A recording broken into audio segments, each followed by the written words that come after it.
Sweltering late summer heat is forcing nearly 120 schools in one of the nation's largest cities to close several hours early for the second day in a row and just the third day of the new school year. We're talking about the city of Philadelphia, where the school superintendent says more than half of facilities in the district do not have adequate air conditioning. It's just the latest example of how infrastructure troubles are disrupting the national education system. Elise Preston joins us now from Philadelphia. Elise, good morning. Good morning, Tony. I'm standing in front of Philly's Meredith School, just one of the places that'll close early today because of AC issues. In a district-wide assessment, this building received an unsatisfactory rating. The students here face questionable access to water fountains, even stairways to safely exit the building. For some families, those issues seem to be the standard. It's ridiculous. They should not be in school with the heat like this. Some classrooms have air conditioning, but most of them don't. So it's hard to stay focused. It's unacceptable. Mom Charisse Workman told us her 16-year-old son, Jules, spent much of his sophomore year baking at Paul Robeson High School. Jules had to go to the nurse's office to get relief from the heat because that was the only place that had air conditioning.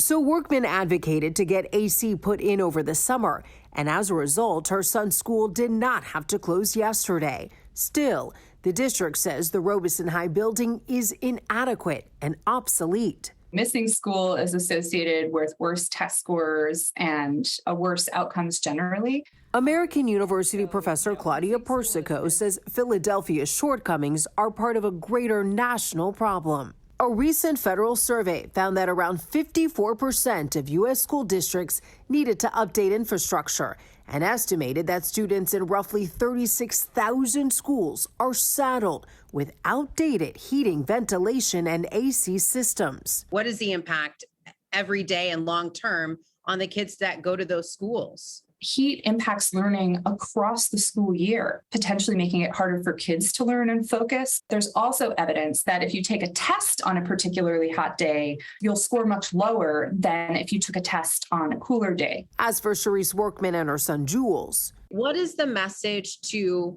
people who can fix this? I don't understand why any school district would subject their students to unsafe, deplorable, oppressive conditions.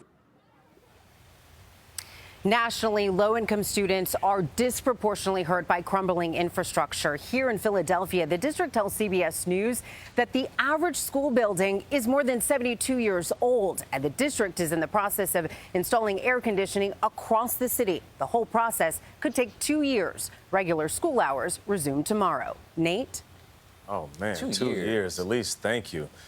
It's unfortunate because the ripple effect. The ripple effect is crazy. I mean, think of the hundreds or thousands of parents who now have to, as you pointed out, take off of work or find other arrangements, or the kids don't have any kind of care and they're doing their own thing, and that's a problem too. Add another meal when they were counting on that meal to be served at school, all the while trying to keep kids in the house.